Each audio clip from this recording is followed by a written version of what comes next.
نحمده ونستعينه ونؤمن به ونتوكل عليه ونعوذ بالله من شرور أنفسنا ومن سيئات أعمالنا من يهده الله فلا مضل له ومن يضلل فلا هادي له وأشهد أن لا إله إلا الله وأشهد أن محمدا عبده ورسوله أرسله بالهدى ودين الحق ليظهره على الدين كله ولو كره المشركون اللهم صل على محمد وعلى آل محمد كما صليت على إبراهيم وعلى آل إبراهيم اللهم بارك على محمد وعلى آل محمد كما باركت على إبراهيم وعلى آل إبراهيم إنك حميد مجيد أما بعد فإن خير الكلام كلام الله وخير الهدي هدي محمد صلى الله عليه وسلم وشر الأمور محدثاتها وكل محدثة بدعة وكل بدعة ضلالة أيها الناس اتقوا الله حق تقاته ولا تموتن إلا وأنتم مسلمون أعوذ بالله من الشيطان الرجيم بسم الله الرحمن الرحيم ولا تمش في الأرض مرحا إنك لن تخرق الأرض ولن تبلغ الجبال طولا كل ذلك كان سيئه عند ربك مكروها വിശ്വാസികളായ സഹോദരി സഹോദരന്മാരെ, അല്ലാഹുവിൻ്റെ വിധിവിലക്കുകൾ കഴിയാവുന്നത്ര ജീവിതത്തിൽ സൂക്ഷ്മതയോടെ പാലിച്ച് ജീവിതം മുന്നോട്ട് കൊണ്ടുപോകണമെന്ന് എന്നോടെന്ന പോലെ നിങ്ങൾ ഓരോരുത്തരോടും ഞാൻ വസിയത്ത് ചെയ്യുകയാണ്. സൂറത്തുൽ ഇസ്രാ ഒരുപാട് മനുഷ്യ സ്വഭാവങ്ങളെ കുറിച്ച് അല്ലെങ്കിൽ മനുഷ്യന്മാർ തങ്ങളുടെ ജീവിതത്തിൽ ഉണ്ടാവേണ്ട നന്മകളെ കുറിച്ചൊക്കെ പറഞ്ഞിട്ടുണ്ട്. ആ കൂട്ടത്തിൽ പറയുന്ന ഒന്നാണ് വലാ തംശി ഫിൽ അർദി മറഹ, അഹങ്കാരത്തോട് കൂടി ഭൂമിയിൽ നടക്കാൻ പാടില്ല. ഇന്നക ലം തഹ്രിക്കൽ അർദ, ഭൂമിയെ പിളർത്താൻ നിനക്ക് കഴിയില്ല. വലൻ തബ്ലുൽ ജിബാല തൂല, ഒരു പർവ്വതത്തിന്റെ അത്ര വലിപ്പത്തിലേക്ക് വലുതാവാനും നിനക്ക് കഴിയില്ല.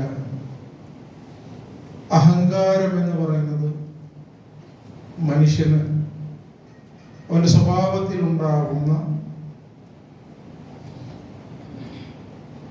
ഒരു രോഗമാണ് എന്ന് വേണമെങ്കിൽ നമുക്ക് പറയാൻ പറ്റുന്ന ഒരു സ്വഭാവദോഷ്യം.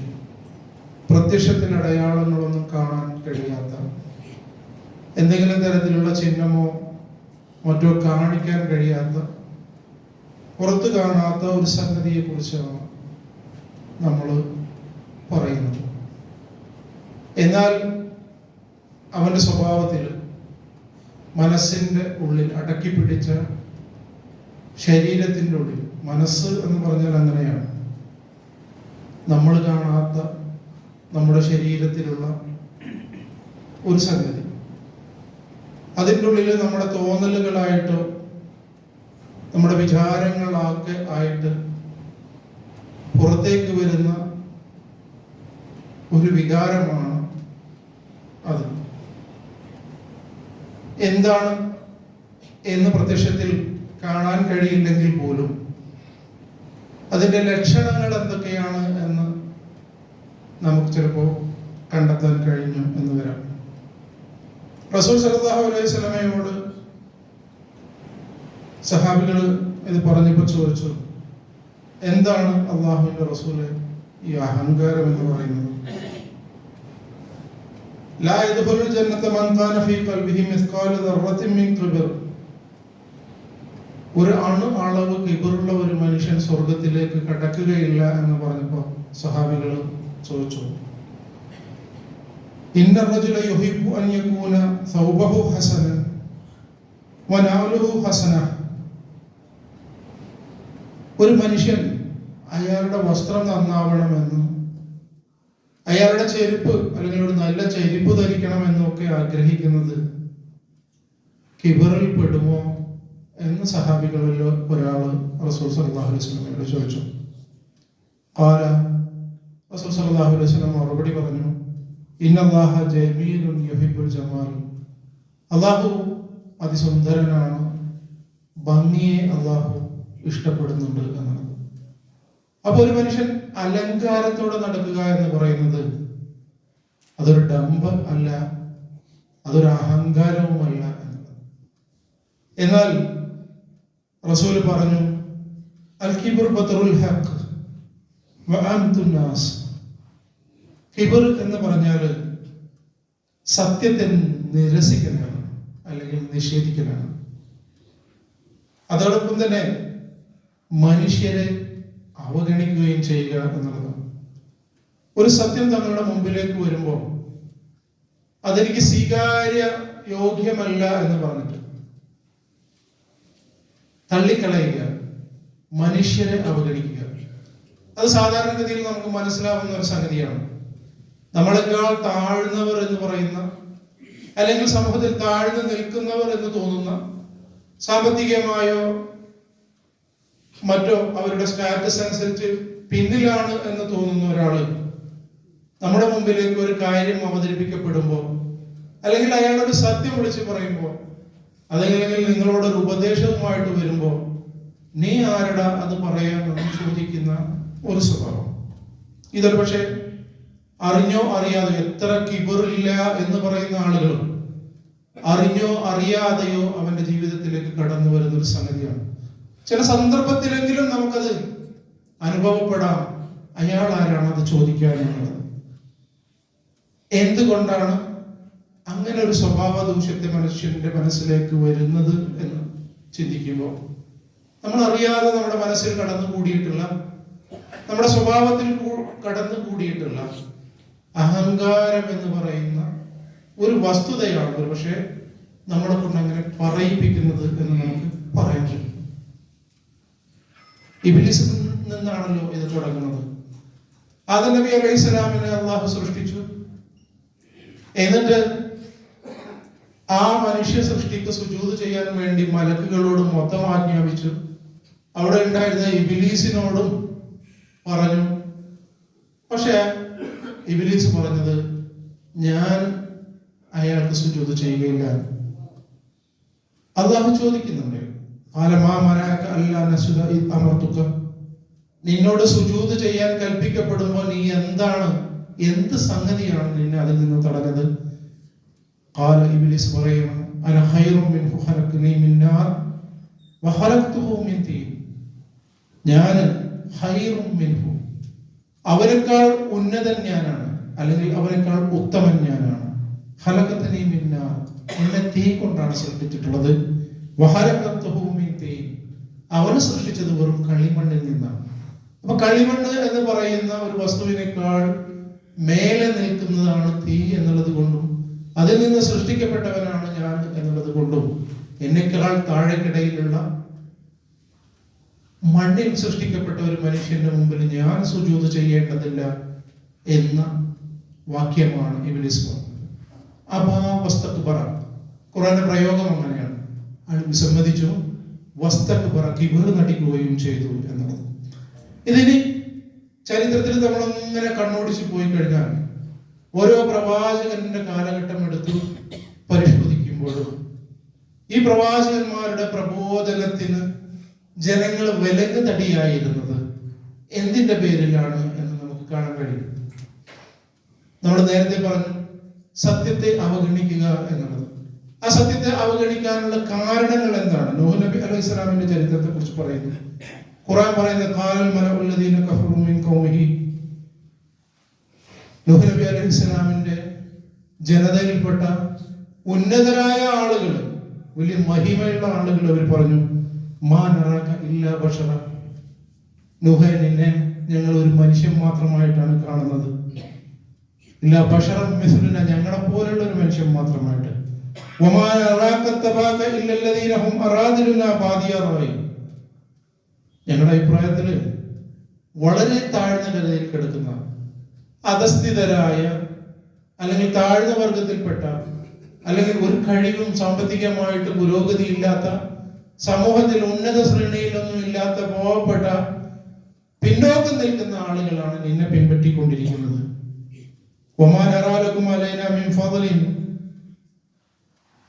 അതുകൊണ്ട് തന്നെ ഞങ്ങളെക്കാൾ വലിയ ശ്രേഷ്ഠത ഒന്നും നിനക്കുണ്ട് എന്ന് ഞങ്ങൾ വിചാരിക്കുന്നില്ല.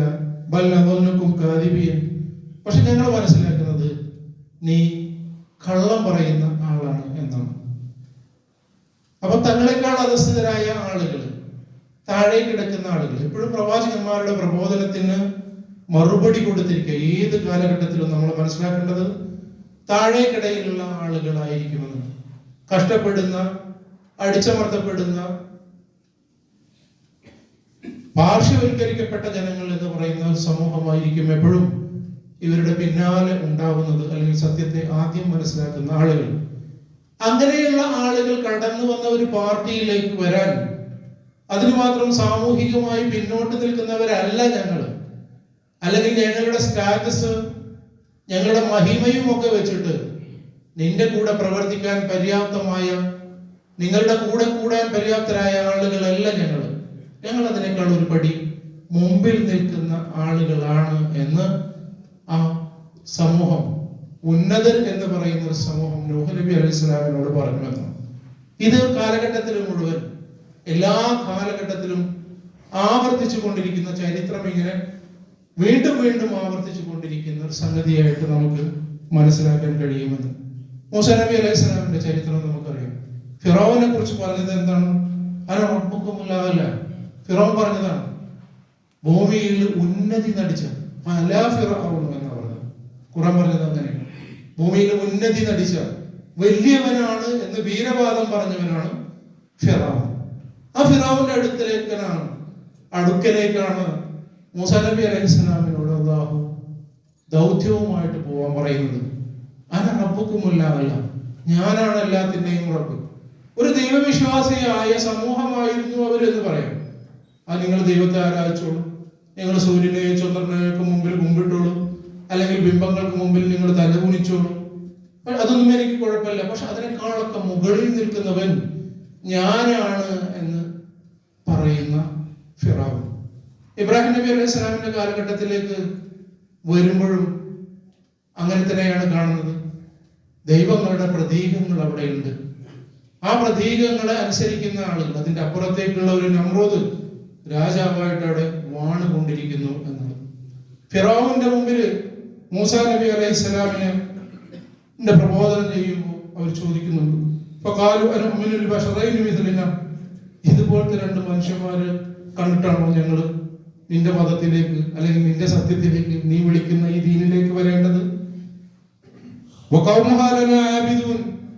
മാത്രമല്ല, ഈ പറയുന്ന വിഭാഗം ഉണ്ടല്ലോ, അല്ലെങ്കിൽ നീ ഉൾപ്പെട്ട ഒരു വിഭാഗം ആളുകൾ, അവരാണെങ്കിൽ ഞങ്ങളുടെ അടിമകളായിട്ട് ഞങ്ങൾക്ക് വേണ്ടി പണിയെടുക്കുന്ന അധസ്ഥിതരായ ആളുകളാണ്. തോട്ടിപ്പണിക്കാരൻ ആയ ആളുകളെ, ഞങ്ങൾക്ക് വേണ്ടി തോട്ടിപ്പണി എടുക്കാൻ മാത്രം വിധിക്കപ്പെട്ട ഒരു സമൂഹം. ആ സമൂഹത്തിൽ നിന്നുള്ള രണ്ടാളുകൾ എന്റെ മുമ്പിൽ വന്നിട്ട് ഇങ്ങനെ വലിയ വർത്താനം പറയുന്നു എന്ന് ഫിറൗൻ മൂസാ നബി അലൈഹി സ്വലാമിനോട് പറഞ്ഞു എന്നുള്ളതാണ്. അപ്പോൾ ഒരു അഹങ്കാരം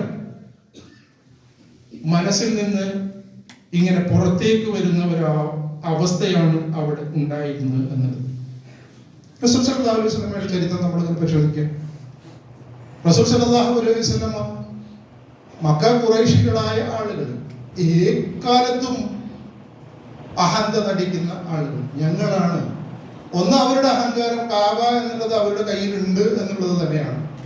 ഖുറൈശികൾ എന്ന് നമ്മൾ പറയാറുണ്ട്. ഇങ്ങനെ വലുപ്പം നടിക്കുന്ന ആളുകൾ, അഹങ്കാരം നടിക്കുന്ന ആളുകൾ, അവരുടെ നാട്ടിലെ വലിയ ഖുറൈശികളാണ് എന്ന് സാധാരണഗതിയിൽ നമ്മൾ പറയാറുണ്ട്. എന്തുകൊണ്ട് എന്ന് പറഞ്ഞാൽ അവർ വലുപ്പം നടിച്ചിരുന്ന ആളുകളാണ്. ഒന്നാമതായി കാബ എന്ന് പറയുന്ന ഒരു ഗേഹം അവരുടെ മുമ്പിലുണ്ട്. ലോകത്തുള്ള മുഴുവൻ ആളുകളും അവിടെ ഇബാദത്ത് ചെയ്യാൻ വേണ്ടി വരുന്നുണ്ട്. മുഴുവൻ ആളുകളും, ചുറ്റുപാടുമുള്ള ആളുകളൊക്കെ തന്നെ കാബയുടെ അഹലുകാർ എന്ന് പറയുന്ന ഒരു ബഹുമാനം ഖുറൈശി സമൂഹത്തിന് കൊടുത്തിട്ടുണ്ട് എന്നുള്ളത്. അതുകൊണ്ട് തന്നെ ഞങ്ങളാണ് മുൻപന്തിയിൽ നിൽക്കുന്നത്, നിൽക്കേണ്ടവര് എന്ന് ആ സമൂഹത്തെ സംബന്ധിച്ചിടത്തോളം തോന്നിയിരുന്നു എന്നുള്ളതാണ്. എന്നിട്ട് അവർ പറയുന്നുണ്ട്, ലൗലാ നുസ്സില ഹാദൽ ഖുർആൻ അലാ റജുലിൻ മിൻ ഖറിയതൈനി അദീം, ഈ ഖുർആൻ എങ്ങാനും ഈ മഹത്തായ രണ്ട് പട്ടണങ്ങളിൽപ്പെട്ട ആർക്കെങ്കിലുമാണ് ഇറങ്ങിയിരുന്നതെങ്കിൽ എന്ന് പറഞ്ഞാൽ ഒന്ന് മക്ക, രണ്ടാമത് തായിഫ് എന്ന് പറയുന്ന പട്ടണമാണ് എന്നാണ് മുഫസ്സിറുകൾ അതിനെ കുറിച്ച് പറയുന്നത്. ഈ രണ്ടാലൊരു വിഭാഗത്തിൽപ്പെട്ട ആളുകൾ, അവരാണ് സമൂഹത്തിൽ ഉന്നത കുലജാതരായിട്ട് നിൽക്കുന്ന ആളുകൾ. അതുകൊണ്ട് അവരിൽപ്പെട്ട ആർക്കെങ്കിലുമാണ് ഇത് ഇറങ്ങിയിരുന്നെങ്കിൽ, ആ നാട്ടിലേക്കാണ് ഇത് വന്നിരുന്നത് എങ്കിൽ ഞങ്ങളത് സ്വീകരിക്കുമായിരുന്നു എന്നാണ്. ഇതൊരു തരം സ്ഥാനത്തിന്റെ പേരിലുള്ള അല്ലെങ്കിൽ സമ്പത്തിന്റെ പേരിലുള്ള അഹങ്കാരമായിട്ട് നമുക്ക് പറയാൻ കഴിയും. എന്നാൽ വിജ്ഞാനത്തിന്റെ പേരിലുള്ള അഹങ്കാരങ്ങളുണ്ടാകും. വിജ്ഞാനത്തിന്റെ പേരിലുള്ള അഹങ്കാരങ്ങൾ മനുഷ്യന്മാർക്ക് ഉണ്ടാകുമ്പോഴാണ് ഞങ്ങൾ നിങ്ങളെക്കാൾ കൂടുതൽ പഠിച്ച ആളുകളാണ്, കൂടുതൽ ചിന്തിക്കുന്ന ആളുകൾ, ബുദ്ധിയുള്ള ആളുകൾ, യുക്തിയുടെ ആളുകൾ എന്ന് പറഞ്ഞിട്ട് ഇസ്ലാമിനെ തള്ളിക്കളയുന്ന എത്തിക്സ് എന്ന് പറയുന്ന ഒരു വിഭാഗത്തിലേക്ക്, അല്ലെങ്കിൽ മുസ്ലിം സമൂഹത്തിൽ നിന്ന് പിന്തിരിഞ്ഞ ആളുകൾ എന്നൊക്കെ പറഞ്ഞിട്ട് ഇങ്ങനെ അഭിമാനം നടിച്ചു കൊണ്ടിരിക്കുന്ന പഴയകാല മുസ്ലിങ്ങൾ എന്ന് പറയുന്ന ഒരു വിഭാഗത്തെ സൃഷ്ടിച്ചു കൊണ്ടിരിക്കുക. എന്നിട്ട് ഇങ്ങനെ അഭിമാനം നടിക്കുകയും ബുദ്ധിപരമായി ഞങ്ങളോട് സംവദിക്കാൻ, ഞങ്ങളോട് കിടപിടിക്കാൻ കഴിയുന്ന ഒരു സമൂഹം നിങ്ങളായിട്ടില്ല, യുക്തിയുടെ അടിസ്ഥാനത്തിൽ ചിന്തിക്കാനോ കാര്യങ്ങളെ മനസ്സിലാക്കാനോ മാത്രമുള്ള ബുദ്ധി നിങ്ങൾക്കില്ല എന്ന് പറയുന്ന ഒരു വിഭാഗം. അതിന്റെ പേരിൽ നിഷേധത്തിലേക്ക് പോകുന്ന, അതിന്റെ പേരിൽ കുഫറിലേക്ക് പോകുന്ന, ലോകത്തുള്ള ഒരു സത്യത്തെ അവർ മനസ്സിലാക്കിയ ഒരു സത്യത്തെ പോലും നിഷേധിച്ചു കൊണ്ടിരിക്കുന്ന ഒരവസ്ഥയിലേക്ക് കടന്നു പോകുന്ന ഒരു വിഭാഗത്തെ കുറിച്ചും നമ്മൾ കാണുന്നുണ്ട്. അതിന്റെ അപ്പുറത്തേക്ക് ഖുർആൻ പറഞ്ഞൊരു കാറൂൻ എന്ന് പറയുന്ന ഒരു ഭരണാധികാരിയെ കുറിച്ച്, അതായത് വിജ്ഞാനത്തിന്റെയും സാങ്കേതിക വിദ്യയുടെയും ഏറ്റവും ഉന്നതിയിൽ നിൽക്കുന്നതിന്റെ ഉദാഹരണമായിട്ടാണ് കാറൂനെ പരിശുദ്ധ ഖുർആൻ പരിചയപ്പെടുത്തിയിരിക്കുന്നത് എന്ന് നമ്മൾ മനസ്സിലാക്കേണ്ടതുണ്ട്. ആ കാലഘട്ടത്തിലുള്ള ഒരു വിജ്ഞാനം, ആ കാലഘട്ടത്തിൽ നിലനിൽക്കുന്ന ഒരു സാങ്കേതിക വിദ്യ, ആ വിദ്യയിൽ മുമ്പിൽ നിൽക്കുന്ന ആളുകളായിരുന്നു.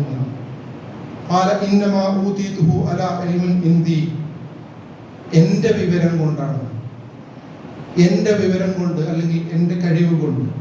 അവലം യഅലമു അന്നല്ലാഹ ഖദ് അഹ്ലക മിൻ ഖബ്ലിഹി മിനൽ ഖുറൂൻ, എന്റെ വിവരം കൊണ്ട്, എനിക്കുണ്ടായിരുന്ന ബുദ്ധിശക്തി കൊണ്ടാണ് ഞാൻ ഇതൊക്കെ നേടിയെടുത്തത് എന്ന് പറയുന്ന ഖാറൂനോട് അല്ലാഹു ചോദിക്കുന്ന ചോദ്യമുണ്ട്. അവലം യഅലമു അന്നല്ലാഹ ഖദ് അഹ്ലക മിൻ ഖബ്ലിഹി മിനൽ ഖുറൂൻ, ഇതിനു മുമ്പ് കഴിഞ്ഞു പോയിരുന്ന ഒരു സമൂഹത്തെ, ഇതിനേക്കാൾ വലിയ സമൂഹത്തെ അല്ലാഹു നശിപ്പിച്ചത് നീ കണ്ടിട്ടില്ലേ?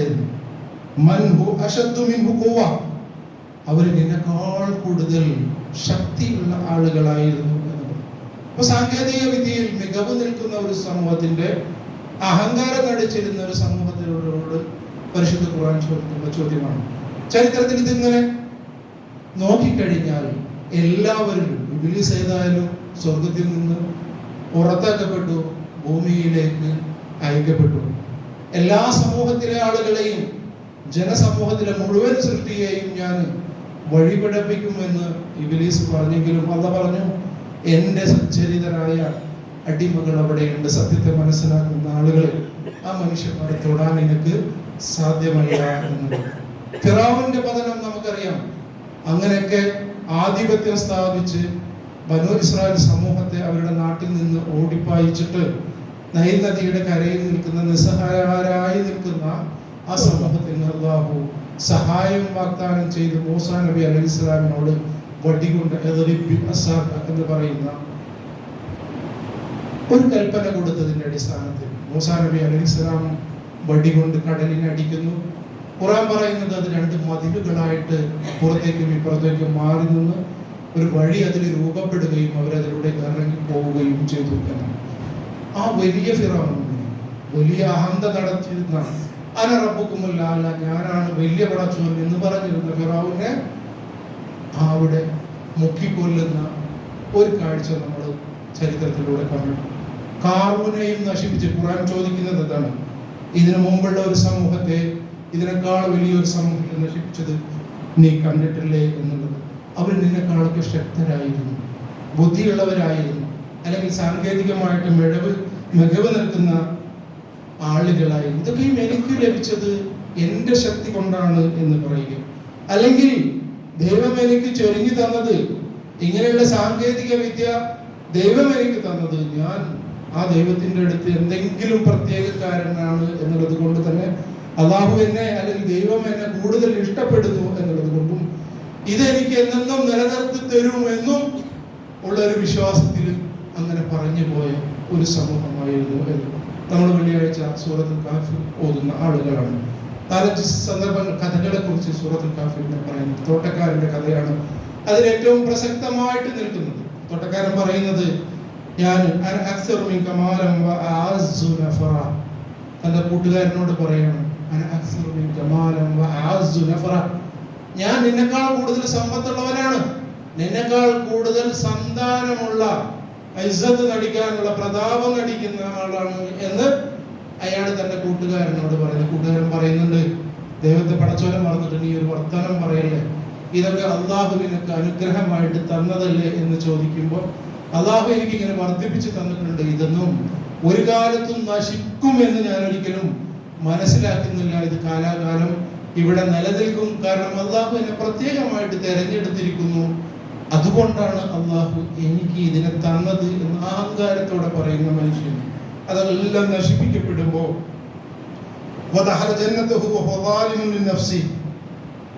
സ്വന്തം അതിക്രമം, സ്വന്തത്തോട് അതിക്രമം പ്രവർത്തിച്ചുകൊണ്ട് തോട്ടത്തിലേക്ക് കടക്കുന്ന ആള് പറയും, ഞാൻ വിചാരിക്കുന്നത് ഇത് എന്നും നിലനിൽക്കുന്നു, ഈ പ്രതാപമൊക്കെ എല്ലാ കാലത്തും എനിക്കുണ്ടാവും, ഞങ്ങൾ എന്നും പ്രതാപത്തിന്റെ ആളുകളാണ് എന്ന് അഹങ്കാരത്തോടെ കടന്നുകൊണ്ടിരിക്കുന്ന മരണം എന്ന് പറയുന്ന ഒരു സംഗതി, ഇതിന്റെ അപ്പുറത്തേക്ക് ഒരു ലോകമുണ്ട് എന്നുള്ളതിന് മനസ്സിലാക്കാൻ കഴിയാത്ത രൂപത്തിൽ അഹങ്കാരം പറയുന്ന ആണ്. ആ തോട്ടങ്ങൾ നശിപ്പിക്കപ്പെട്ടു, ആ പന്തലുകൾ ഒന്നായിട്ട് പൊളിഞ്ഞു വീണ കാഴ്ച കണ്ടിട്ട് അയാളെ പറയുന്നുണ്ട്,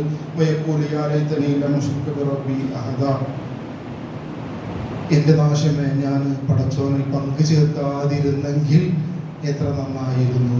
അപ്പൊ ഈ കിബർ എന്ന് പറയുന്നത് അത് അള്ളാഹുവിനുള്ള പങ്കു ചേർക്കലിലേക്ക് അല്ലെങ്കിൽ ശിർക്കിലേക്ക് എത്തിച്ചേരുന്ന പാപമായിട്ട് മാറുന്നുണ്ട് എന്ന് നമ്മൾ മനസ്സിലാക്കേണ്ടതുണ്ട് എന്നുള്ളതാണ്. എത്രത്തോളം എന്ന പണ്ഡിതന്മാർ പറഞ്ഞു, നമസ്കാരം കഴിഞ്ഞിട്ട് ദിക്റും സലാത്തും ചെല്ലാതെ എണീറ്റ് പോകുന്ന മനുഷ്യന്മാരുണ്ടല്ലോ, അവര് പോലും ഒരർത്ഥത്തിൽ കിബർ കാണിക്കുന്ന ആളുകളാണ്, അത് കിബറിലേക്ക് പോവും, അഹങ്കാരത്തിലേക്ക് പോവും എന്ന് അഭിപ്രായപ്പെട്ട പണ്ഡിതന്മാരുണ്ട്. ഇത് അള്ളാഹുവിന് വേണ്ടി ഉള്ള നമസ്കാരം ഞാൻ നിർവഹിച്ചു, ഇനി അതിന്റെ അപ്പുറത്തേക്ക് ദിക്റും സലാത്തും ചെല്ലാനൊന്നും എനിക്ക് നേരമില്ല എന്ന് പറഞ്ഞ് എഴുന്നേറ്റ് പോകുന്ന ആളുകൾ, അതും ഒരു പക്ഷേ അഹങ്കാരത്തിലേക്ക് മനുഷ്യന്മാരെ നയിക്കാമെന്ന് പണ്ഡിതന്മാർ അഭിപ്രായപ്പെട്ടിട്ടുണ്ട്. ആധുനിക കാലഘട്ടത്തിലെ കാറൂന്റെ വകഭേദമായിട്ട് അല്ലെങ്കിൽ ഫിറഔന്റെ വകഭേദമായിട്ട് നിലനിൽക്കുന്ന ഒരു സംഗതിയാണല്ലോ ഇസ്രായേൽ എന്ന് പറയുന്ന ഒരു രാഷ്ട്രം. എല്ലാ സാങ്കേതിക വിദ്യകളും ഞങ്ങളുടെ മുമ്പിലുണ്ട്, ഒരു ശക്തിക്കും ഞങ്ങളെ തകർക്കാൻ സാധ്യമല്ല എന്ന് വെല്ലുവിളിച്ച് അയൺ ഡോം എന്ന് പറയുന്ന ഒരു സാധനം അവിടെ കൊണ്ടുവന്ന് വെച്ചിട്ടുണ്ട്. ലോകത്താര് മിസൈൽ വിട്ടാലും അതിനെ പ്രതിരോധിക്കാൻ, അതിനെ നേരത്തെ കണ്ടറിയാൻ, അതിനെ പ്രതിരോധിക്കാനുള്ള ശക്തി ഞങ്ങൾക്കുണ്ട് എന്നൊക്കെ പറഞ്ഞ് അഹന്ത നടിച്ചിരുന്ന ആളുകളായിരുന്നു എന്നുള്ളത്. പക്ഷെ ഫലസ്തീനിലെ പാവപ്പെട്ട ആളുകൾ അവർ സ്വയം വികസിപ്പിച്ചെടുത്ത റോക്കറ്റുകൾ തുരുതുരാ വർഷിച്ചപ്പോൾ തടയാൻ കഴിയാതെ പരാജയപ്പെട്ടു പോയി അവരെന്നുള്ളത്. അതിനപ്പുറത്തേക്കുള്ള ഒരു രാഷ്ട്രത്തെ ആക്രമിച്ചപ്പോൾ അവരും കൊണ്ടുവന്ന് മിസൈൽ ഇട്ടപ്പോൾ ഈ പറയുന്ന അയൺ ഡോം എന്ന് പറയുന്ന സാധനം ഒന്നുമല്ലാതായി പോയി എന്നുള്ള ചരിത്രം വർത്തമാന കാലഘട്ടത്തിൽ നമ്മൾ നമ്മുടെ മുമ്പിൽ കണ്ടുകൊണ്ടിരിക്കുന്നു എന്നുള്ളത്. പക്ഷെ എന്നിട്ടും അഹങ്കാരം നശിച്ചിട്ടില്ല. ഒരു വെടിനിർത്തൽ കരാറിലേക്കോ സമാധാന കരാറിലേക്കൊക്കെ പോയ ആളുകൾ അതൊക്കെ നിലനിർത്തിക്കൊണ്ട് തന്നെ മനുഷ്യന്മാരെ ഇങ്ങനെ കൊന്നൊടുക്കിക്കൊണ്ടിരിക്കുന്ന, ഇനിയും ഞങ്ങൾക്ക് പക തീർന്നിട്ടില്ല, അല്ലെങ്കിൽ ഞങ്ങളെ കൊല്ലാൻ അവകാശപ്പെട്ടവരാണ്, നിങ്ങൾ ചാവാനും എന്ന് പറയുന്ന രൂപത്തിലേക്ക് കൊന്നുകൊണ്ടിരിക്കുന്ന, സ്വന്തം നാട് സുരക്ഷിതമാണ് എന്ന് പറഞ്ഞ് സമാധാനത്തിന്റെ കരാർ ഒപ്പിട്ടത് കൊണ്ട് സ്വന്തം വീടുകളിലേക്ക് അല്ലെങ്കിൽ വീട് നിൽക്കുന്ന ഭൂമിയിലേക്ക് തിരിച്ചു വരുന്ന ആളുകളെ വെടിവെച്ച് കൊല്ലുകയും അവരെ ബോംബ് വർഷിപ്പിക്കുകയും ആകാശത്തിൽ നിന്ന് മിസൈലുകൾ വർഷിപ്പിച്ചുകൊണ്ട് അവരെ നശിപ്പിക്കുകയും ചെയ്യുന്ന അഹങ്കാരത്തിനുടമയായ ആളുകൾ. അവരുടെ ചരിത്രം നിങ്ങൾ പ്രസന്റിൽ നമ്മുടെ മുമ്പിൽ, വർത്തമാന കാലഘട്ടത്തിൽ നമ്മുടെ മുമ്പിൽ നടന്നുകൊണ്ടിരിക്കുന്നു എന്നുള്ളത്. അപ്പൊ അവരോട് നമ്മൾ മനസ്സിലാക്കേണ്ടത് ഇതിനു മുമ്പ് ഇതിനേക്കാൾ വലിയ ഇതിനേക്കാൾ വലിയ സാങ്കേതിക വിദ്യയുള്ള, ഇതിനേക്കാൾ വലിയ ശക്തിയുള്ള ആളുകൾ, ബുദ്ധിയുള്ള ആളുകൾ എന്ന് പറയുന്ന ആളുകളെ നശിപ്പിച്ചത് പരിശുദ്ധ ഖുർആൻ അതിന്റെ സത്യത്തിലൂടെ, അതിന്റെ വാക്യങ്ങളിലൂടെ നമുക്ക് ബോധ്യപ്പെടുത്തി തരുന്നുണ്ട്. ഈ സമൂഹം നശിപ്പിക്കപ്പെടുക തന്നെ ചെയ്യും. എന്തുകൊണ്ട് എന്ന് നമ്മൾ ഓർക്കേണ്ടതുണ്ട്. ഫലസ്തീൻ എന്ന് പറയുന്ന ഒരു നാടിന് എന്തുകൊണ്ട് എന്നുള്ളത്, സ്വന്തം നാടിനെ ഉപേക്ഷിക്കേണ്ടി വരുന്ന, വീടിനെ ഉപേക്ഷിക്കേണ്ടി വരുന്ന, അല്ലെങ്കിൽ പട്ടിണി കിടന്നുകൊണ്ട് ജീവിതത്തെ തള്ളി നീക്കേണ്ടി വരുന്ന ഒരു സമൂഹം, ഇസ്സത്തുള്ള ഒരു സമൂഹം, ഓമനത്വമുള്ള മക്കളെ നഷ്ടപ്പെടുന്ന വേദന അനുഭവിക്കുന്ന ഒരു സമൂഹം. ആ സമൂഹത്തിന്റെ വേദന എന്താണെന്ന് നമ്മൾ അറിയേണ്ടത്. അതിനു മുമ്പിൽ ഒരു ഫിറഔൻ നിൽക്കുന്നു. ആ ഫിറൗനെ സഹായിക്കാൻ അതിനേക്കാൾ വലിയ ഭീമാകാരങ്ങളായ ഫിറൗനുകൾ നിൽക്കുന്നു. എല്ലാ അർത്ഥത്തിലുള്ള എല്ലാ ലോക രാജ്യങ്ങളും മുഴുവൻ ഫലസ്തീൻ എന്ന് പറയുന്ന ഒരു രാഷ്ട്രം നിലവിൽ വരണം എന്ന് പറഞ്ഞ് മുറവിളി കൂട്ടിക്കൊണ്ടിരിക്കുമ്പോഴും ഇസ്രായേൽ എന്ന് പറയുന്ന ഒരു സമൂഹത്തിന് അല്ലെങ്കിൽ ഒരു രാഷ്ട്രത്തിന് ഇവരെ കൊന്നൊടുക്കാനോ അവരെ തുടച്ചു നീക്കാനോ അവകാശമുണ്ട് എന്ന് പറഞ്ഞ് എല്ലാവിധ സഹായവും ചെയ്തു കൊടുക്കുന്ന അമേരിക്ക എന്ന് പറയുന്ന ഒരു സാമ്രാജ്യത്തെയും നമ്മൾ കാണുന്നുണ്ട് എന്നുള്ളത്. അത് ആ 13 വയസ്സുകാരൻ പണ്ട് പറഞ്ഞല്ലോ, ഗസ എന്ന് പറയുന്നത് ഒരു ടൂറിസ്റ്റ് കേന്ദ്രമാക്കാൻ പോവുകയാണ് എന്ന ട്രംപിന്റെ പ്രഖ്യാപനത്തിന് പ്രതികരിച്ചത് വെറും ഒരു 13 വയസ്സുകാരനായ കുട്ടിയാണ് എന്ന് നമ്മൾ മനസ്സിലാക്കണം. അവൻ പറഞ്ഞു, ഇതിനേക്കാൾ വലിയൊരു ഫിറൗൻ ലോകത്ത് വന്നു പോയിട്ടുണ്ട്. ആ ഫിറൗൻ വെള്ളത്തിന്റെ നടുവിലേക്ക് ഇറങ്ങിയിട്ട് ഒന്ന് നീന്താൻ പോലും കഴിയാത്ത നിസ്സഹായനായ അവസ്ഥയിൽ മുങ്ങിത്താന്ന് പോന്നിട്ടുണ്ട്. എന്നിട്ടാണോ ഈ കാലഘട്ടത്തിൽ ഈ ഭീമ പറയുന്ന ഒരു ഫിറൗനെ നശിപ്പിക്കാൻ അല്ലെങ്കിൽ നശിപ്പിക്കപ്പെടാൻ, ചരിത്രത്തിന്റെ ഭാഗമായി തീരാൻ വല്ല പണിയുമുണ്ടോ? അത് ഓർക്കുന്നില്ലേ ഇവര്? അപ്പൊ എന്നും അഹങ്കാരം എന്ന് പറയുന്ന ഒരു സംഗതിക്ക് നാശമാണ് സംഭവിക്കുന്നത് എന്ന് നാം മനസ്സിലാക്കട്ടെ. നമ്മൾ സമൂഹത്തിൽ ജീവിക്കുന്ന ആളുകളാണ്. അറിഞ്ഞും അറിയാതെയും ഈ സ്വഭാവ ദൂഷ്യങ്ങൾ നമ്മളിലേക്ക് കടന്നു. പൊങ്ങച്ചം എന്ന് പറയുന്ന, ആർഭാടം എന്ന് പറയുന്ന സംഗതികളൊക്കെ ഇതിന്റെ ഭാഗമായിട്ട് കടന്നു വരുന്നതാണ് എന്ന് നമ്മൾ മനസ്സിലാക്കാം. നമ്മുടെ വീടുകളിൽ നടക്കുന്ന സൽക്കാരങ്ങളോ വിരുന്നുകളോ അല്ലെങ്കിൽ കല്യാണങ്ങളോ മാമാങ്കങ്ങളായിട്ട് കെങ്കേമമായിട്ട് നമ്മൾ നടത്തിക്കൊണ്ടിരിക്കുന്നു. 1, 2, 3 ദിവസങ്ങൾ 10 ദിവസമായിട്ട് നടത്തുന്ന ആളുകളാണ് നമ്മൾ എന്നുള്ളത്. എന്തൊക്കെ പേരിലാണ് അത് ചെയ്യുന്നതെങ്കിൽ പോലും ഇതിനപ്പുറത്ത് കഷ്ടപ്പെടുന്ന, പ്രയാസങ്ങൾ അനുഭവിക്കുന്ന, സങ്കടങ്ങളുള്ള ഈ പറയുന്ന രൂപത്തിൽ സമൂഹത്തിൽ അതൊരു ആചാരമായിട്ട് നമ്മൾ കൊണ്ടുവന്നാൽ ഈ ആചാരങ്ങളെ ഒരു നിലയിലും പിൻപറ്റാൻ കഴിയാത്ത, പ്രയാസപ്പെടുന്ന ഒരു സമൂഹം നമ്മുടെ പിന്നിലുണ്ട് എന്നുള്ളൊരു ബോധ്യം നമുക്ക് വരേണ്ടതുണ്ട് എന്നുള്ളതാണ്. അതുകൊണ്ട് തന്നെ സമൂഹത്തിൽ അങ്ങനെ ഒരു ദുഷ്പ്രചരണം അല്ലെങ്കിൽ ഈ പറയുന്ന ഒരു ശൈലി ഉണ്ടാവാൻ പാടില്ല എന്ന് നിർബന്ധം പിടിക്കേണ്ടത് വിശ്വാസികളായ ആളുകൾ എന്നുള്ളതാണ്. ഞാൻ തുടക്കത്തിൽ പറഞ്ഞു, നമ്മുടെ ശരീരത്തിലുള്ള ഒരു സാധനം, നമ്മൾ ഇതുവരെ കാണാത്ത ഒരു ഹൃദയം എന്ന് പറയുന്ന ഒരു സാധനം, അത് നമ്മളറിയാതെ ഒരു ദിവസം നമ്മളിൽ നിന്ന് അങ്ങോട്ട് നീങ്ങിപ്പോകും. നമ്മളോട് പറയുന്നില്ല എതെപ്പോ പോകുന്നു എന്നുള്ളത്. അതിന്റെ മുന്നറിയിപ്പുകളൊന്നും തരാതെ നമ്മൾ കാണാത്തത് പോലെ തന്നെ കാണാതെ ഒരു ദിവസം നമ്മുടെ ശരീരത്തിലേക്ക് ഇറങ്ങിപ്പോകുന്ന ഒരു സംഗതിയാണ് അത് എന്നുള്ളത് ധാരണ നമ്മെ സംബന്ധിച്ചിടത്തോളം ഉണ്ടെങ്കിൽ ഈ പറയുന്ന നമ്മുടെ നടത്തത്തിലോ ഇരുത്തത്തിലോ വാക്കിലോ പ്രവൃത്തിയിലോ നമ്മുടെ നിന്ന് ഒരു തരത്തിലുള്ള പിഴവുകളും വന്നു പോവാതിരിക്കുക എന്ന് പറയുന്ന ഒരു സൂക്ഷ്മത നമ്മളെപ്പോഴും പാലിക്കേണ്ടതുണ്ട് എന്നാണ്. അള്ളാഹു പറയുന്നതായിട്ട് പ്രവാചകൻ സല്ലല്ലാഹു അലൈഹി വസല്ലം ഖുദ്സിയായ ഒരു ഹദീസിൽ പറയുന്നു, അന്ന് പറയുന്നുണ്ട്, കിബർ എന്നുള്ളത് എൻ്റെ തുണിയാണ്, അതുമത് മഹത്വം പറയുക എന്നുള്ളത് എൻ്റെ തുണിയും എൻ്റെ തട്ടവുമാണ് എന്ന് അള്ളാഹു പറയുന്നതായിട്ട് റസൂൽ സല്ലല്ലാഹു അലൈഹി വസല്ലം പറയുന്നു. അങ്ങനെ അതിര് കടക്കുന്ന, അഹങ്കാരം നടത്തുന്ന ആരെങ്കിലും ഉണ്ടെങ്കിൽ അവനെ നാം നരകത്തിലേക്ക്, ജഹന്നമിലേക്ക് തള്ളപ്പെടും എന്ന് പറഞ്ഞു. അവരെ സംബന്ധിച്ചിടത്തോളം ഒരു പശ്ചാത്താപത്തിന്റെ ഒരു അവസരം പോലും നഷ്ടപ്പെടുന്ന രൂപത്തിൽ അഹങ്കാരം നടിക്കുന്ന ആളുകൾ അവർ നരകത്തിലേക്ക് തള്ളപ്പെടും എന്നാണ് പറഞ്ഞത്. പിന്നീട് മറ്റുള്ളതിനെ കുറിച്ചുള്ള ഒരു വീണ്ടും വിചാരത്തിന് അവസരം നമ്മുടെ മുമ്പിൽ നഷ്ടപ്പെടുന്നു എന്ന് നമ്മൾ മനസ്സിലാക്കേണ്ടതുണ്ട്.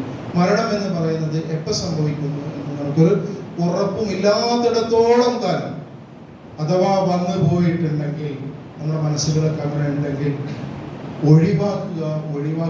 ഒഴിവാക്കാൻ വേണ്ടി നമ്മൾ സദാസമയം ശ്രമിച്ചു കൊണ്ടിരിക്കുക എന്നുള്ളത്. മനുഷ്യന്മാരാണ് ഈ പറഞ്ഞ എല്ലാതരം വികാരങ്ങൾക്കും വിചാരങ്ങൾക്കും അടിമപ്പെട്ട് മുന്നോട്ട് പോകുന്ന ആളുകളാണ് എന്നുള്ളത് കൊണ്ട് തന്നെ അത്തരം സന്ദർഭങ്ങൾ, അത്തരം ചിന്തകൾ നമ്മുടെ മനസ്സിലേക്ക് കടന്നു വരാം. അത് സ്വാഭാവികമായിട്ടും സംഭവിക്കുന്ന സംഗതിയാണ് എന്നുള്ളത് കൊണ്ട് തന്നെ അതിനെതിരെ ഒരു സൂക്ഷ്മത നമ്മുടെ മനസ്സിലുണ്ടാവണം. അതൊരു ശിർക്കിലേക്ക്, അത് അല്ലാഹുവിനോടുള്ള ഒരു ധിക്കാരത്തിലേക്ക് കടന്നു പോകാൻ സാധ്യതയുണ്ട് എന്നുള്ളത് കൊണ്ട് തന്നെ തിന്മകളെ നമ്മളെപ്പോഴും സൂക്ഷിച്ചു കൊണ്ടിരിക്കുക. അല്ലാഹുവുമായിട്ടുള്ള ഒരു അടുപ്പം നമ്മളെപ്പോഴും നിലനിർത്തുന്നുണ്ട് എന്നുള്ളൊരു ബോധ്യം നമുക്കുണ്ടാവുക. ഭൂമിയിൽ സഞ്ചരിക്കുന്ന ആളുകൾ, അങ്ങനെയാണ് പറഞ്ഞത്, ഇബാദുർ റഹ്മാനുല്ലദീന യംശൂന അലൽ അർദി ഹൗന, അല്ലാഹുവിൻ്റെ അടിമകൾ അവര് ഭൂമിയിൽ ഭയവിഹ്വലരായിക്കൊണ്ട് ശാന്തമായി, ശാന്തതയോടുകൂടി, വിനയത്തോടുകൂടി, ഭൂമിക്ക് പോലും എൻ്റെ നടക്കത്തിൽ വേദന ഉണ്ടാവുന്നുണ്ടോ എന്ന ആശങ്കയോടുകൂടി സഞ്ചരിച്ചു കൊണ്ടിരിക്കുന്ന ആളുകളാണ് എന്നുള്ളത്. അങ്ങനെ നടക്കുന്ന ആളുകളുടെ ലക്ഷണമായിട്ട് ഇബാദുർ റഹ്മാൻ, അള്ളാഹുവിൻ്റെ അടിമകളായ ആളുകൾ എന്ന് പറയുന്നത്. അങ്ങനത്തെ ഇബാദുർ റഹ്മാനിൽ പെട്ടാൽ നമുക്ക് ആഗ്രഹമുണ്ടാവണം, അതോടൊപ്പം നമ്മളതിന് പരിശ്രമിച്ചു കൊണ്ടിരിക്കണം എന്നുള്ളതാണ്. അള്ളാഹു നമ്മുടെയൊക്കെ സ്വഭാവങ്ങളെ നന്നാക്കി തരുമാറാവട്ടെ. അള്ളാഹു വിജയിപ്പിച്ച ഉന്നതരായ ആളുകളിൽ കൂട്ടത്തിൽ അള്ളാഹു നമ്മെ ഉൾപ്പെടുത്തി അനുഗ്രഹിക്കുമാറാവട്ടെ.